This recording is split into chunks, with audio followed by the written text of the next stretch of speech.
About a week ago, one of the viewers of the video, The True Identity of Indra, with the ID Vivek Thangamani, requested me to make a film on Yazidi people, saying that they are Murugan worshippers. Though I was not inclined to work on Yazidi because of my preoccupation with the Kumbhakarna project, I just wanted to know about them, and hence I was watching a video with the title Yazidi Religion in English. I was really stunned when I saw a painting. The first believe in God. And we have We believe in Taos Malak, a peacock angel. It's very holy for us. You're known as a religion of angels. It is an image of a typical Tamil woman lighting a lamp called Kuttu Vilakku. That imagery stunned me. I immediately guessed the whole setting and I thought that I should make an early research and publication on Yazidis, as these people are hunted by the ISIS based on the wrong belief that these people worship Satan. There is so much of misconception in the West regarding the angels, God, and Satan. I had already established in the video Salvation Bracelet of Christianity and Asivagam of Tamils that angels of the West are nothing but the Sapta Kannis and archangels are nothing but the Sapta Rishis of the original Tamil Asivagam concept. Saptakanis are nothing but the reigning deities of the 7 stages of human life and also the 7 celestial planets, as these stages of human life were fashioned out of the 7 planets.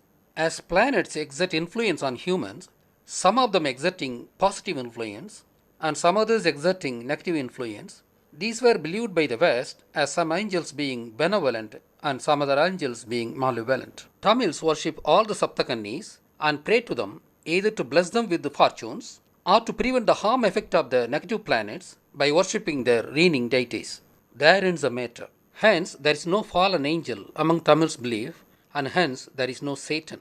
Satans exist among humans only in the name of Zionist Jews and Illuminati, and there is no fallen angel called Satan in reality. Satan is the name of the ancient trader in Tamil, and it was brought into Judaism, Christianity, and Islam for some reason, and I would treat this subject in a later video.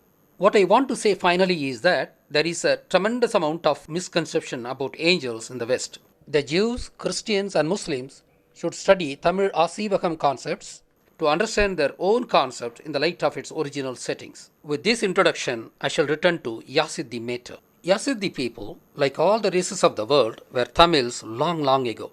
They are now Kurdish people, but unlike most Kurds who were forcibly converted to Islam, the Yazidi retained their ancient religious beliefs, though not fully, and at least to a fringe level.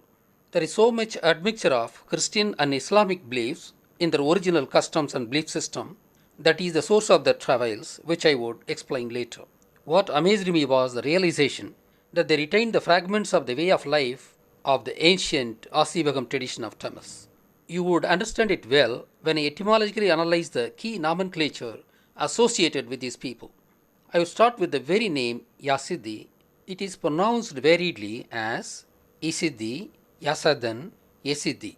The original spelling and pronunciation was Ya plus Siddhi, Yazidi, Yazidi. Ya means south, Siddhi means actually Siddha, and hence Yazidi means southern Siddha.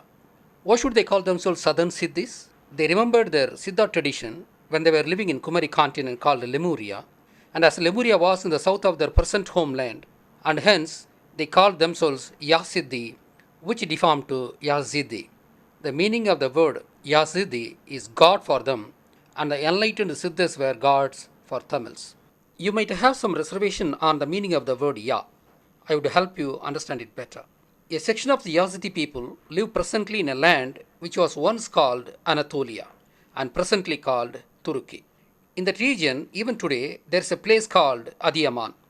This word is made of 2 words called Adi and Yaman. Adi means ancient in Tamil and Yaman means southerner in Tamil. Hence, the place name Adi Yaman means ancient southerners, meaning they came from the south and settled at Kurdistan. I shall prove later that they actually migrated from Lemuria, south of India, after the deluge. Hence, it is awfully clear that Ya means south and hence Yazidi means southern Siddhis. The most sacred place of Yazidis is Lalish. There was an ancient Siddha who lived here about 1,000 years ago, and he was called Sheikh Adi, whose tomb is seen here. He lived in this ancient cave as shown in this video. This is the Sheikh for here. Yes. And what is his name? Sheikh Mirza. جيش عقدة covenant This cave, one of the very, very old caves in this area. Right now we are under temples.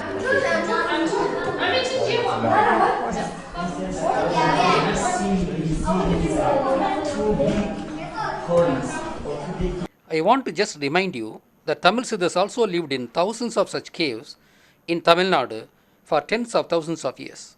Adi means ancient in Tamil, and Sheikh is also a deformed Tamil word originating from Sikkim.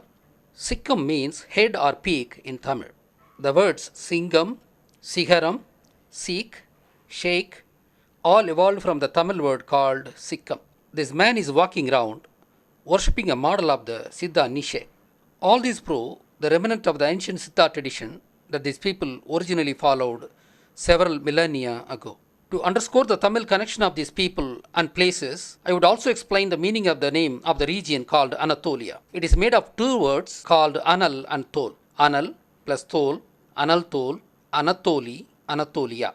Anal means fire, Tol means skin, Anatoli means people of red skin, Anatolia means land of the people of the red skin. In Greek, Anatolia means sunrise as it is in the east side of Greece.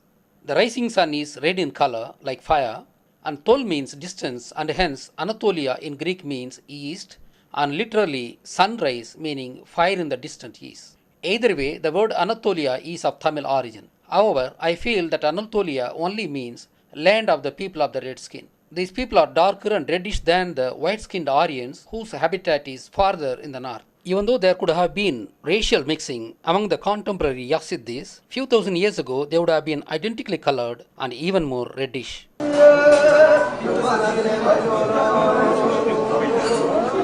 This interpretation would be proved correct when we analyze the etymological origin of the word Kurdish. So far, the word Kurdish has not been understood. For the first time in history, I am cracking the mystery word Kurd. The Tamil word Kurdi means blood. I have already published that Kurdish people live in Anatolia, which means land of the people of the red skin. Hence, the name Kurdish evolved from Tamil word called Kurdi, meaning blood, as Kurdish are blood-colored people. Hence, the place names and people's names are in Tamil, and these people were originally Tamils. The main faith in our religion is the belief in Taus Malak. This is the main. First of all, to believe in God. The first believe in God. And we have We believe in Taus Malak. Taus Malak, a peacock angel. It's very holy for us. You're known as a religion of angels. Yeah, the angels for us are very holy. Taus Malak is the boss of angels, and God loved him. We say that the seven angels love God and respect him, and we don't have God of evilness. He includes the evilness and the goodness and all of it. And we respect it very well. We respect all the other religion. The Yazidi people worship seven angels. According to the princes of the Yazidi people, the picture shown is of the most beloved angel called peacock angel. But the image is a Tamil woman lighting a traditional lamp. Look at the flower in the hair, the sari wearing style, the simiki in the air, all reflecting Tamil culture. The lamp shown is Kuttu Vilakku.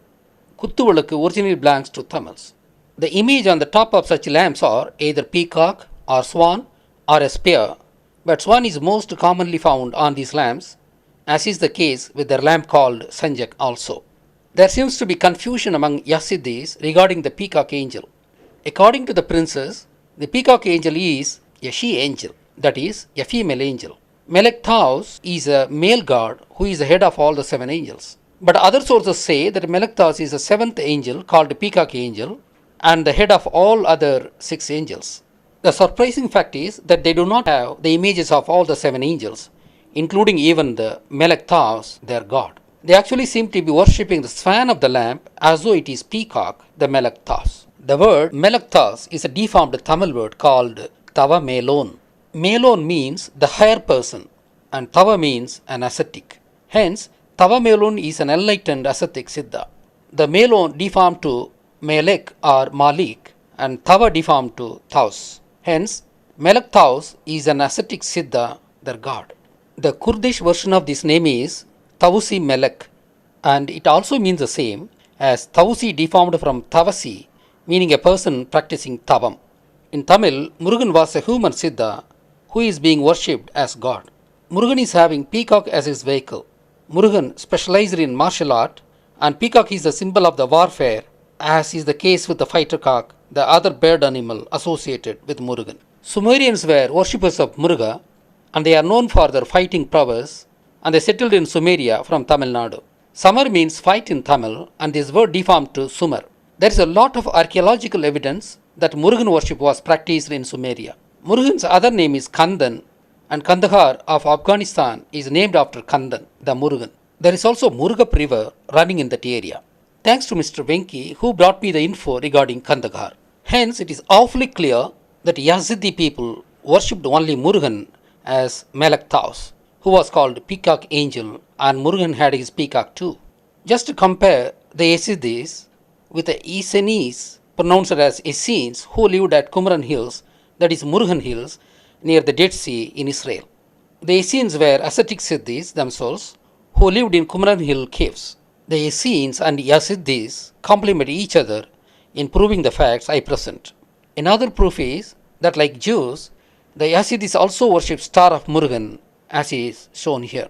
There is one astonishing fact that though Yazidi people worshipped the peacock angel, Kurdistan was never the habitat of peacock. The only habitats of peacock are India, Sri Lanka, Burma, and Congo in Africa. Hence, Yazidi people should have migrated from these areas only to Anatolia in ancient times. The use of sacred ash in worship ties the Yazidis with Tamils. Moreover, as only Tamils worship Murugan, naturally the Yazidis have migrated from Lemuria, the ancient submerged continent of Tamils originally situated below India. It is an excellent proof that Tamils did not migrate to south from the north as per the Dravidian descent theory. Actually, all the people of the world migrated out of Lemuria, the Tamils' lost continent. I would be publishing my next video, Temple, a Tamil word, where I would be using facts from Anatolian region to prove the Lemurian origin of mankind. It would be very interesting and solid proof on the existence of ancient Lemuria, the Kumari continent, as a cradle of ancient primary civilization. Before closing this short video, I shall connect the strange mythology of Yazidis with some facts of Tamil origin. Unlike Christians and Muslims, who consider themselves as the descendants of both Adam and Eve, the Yazidis consider themselves to be the descendants of Adam only. This strange mythological idea that they are descendants of Adam only shall be understood by the fact that most ascetic Siddhis were males only. As the Yazidis are southern Siddhis and Siddhis were predominantly males, the mythology that they were descendants of Adam only came about due to influence from Christian religion. They distinguished themselves this way from the Christians and Muslims in ancient times. Another mythology is that Melek Taus refused to bow to angels and Adam, and God appreciated him and granted him the superiority over them. This is similar to Iblis in Islam, but in Islam, God condemned him and he became the fallen angel working against God's will and was called Shaitan in Islam. As both Melek Taus and Iblis challenged God, and to that effect alone, Melek Taus was also called Shaitan, but he was not the fallen angel like Iblis of Islam. However, Muslims consider them to be devil worshippers and hence persecute the Yazidis, which is wrong. Actually, I think it was Murugan who was born about 10,000 years ago, who had actually developed the Saptakani concept, that is, the angels concept, and hence was considered as a leader for them by the Yazidis. Indus civilization has Saptakani seals, and the Sumerian Anunnakis were also the Saptakanis only. People of Murugan cult from Tamil lands established the Sumerian civilization about 7,000 years ago. Hence, it is very likely that Murugan Siddha developed Saptakani concept because the Yazidis believe that he was the voice of them. Yazidis retained lots of ancient wisdom and knew that Adam was only the recent concept out of the book of Genesis some 3,000 years ago, and Melek Taus, the Murugan, was very ancient Siddha, and it was ridiculous for them that ancient Melek Taus worshipping the newly conceived Adam. It is the reason that Yazidis stated that he disobeyed God, and God accepted his explanation and made him the God of humans. Because of the political authority of the Christian and Islamic forces, facts and mythologies got mixed up, and Melek Towers was wrongly identified with the Shaitan by the Muslim world. Tamils believe that there is a supreme power called Devam, and they see it in different manifestations as demanded by the occasion, mostly as female manifestations, as Saptakannis. Enlightened human siddhas are gods for Tamils, and one such is Murugan, who is called by the name Melek Tavus by Yazidis, meaning Tava Melon. Yazidis worship 7 angels and the god Melek Tavus, while Tamils worship Saptakannis and gods like Shiva and Vishnu, including Muruga. Hence, their fundamental beliefs are same, but Yazidis' other stories were influenced by Judaism, Christianity, and Islam. The world shall be understood in all its dimensions only through Tamil perspective. Unless this fact is realized by the concerned, we would be beating around the bush forever.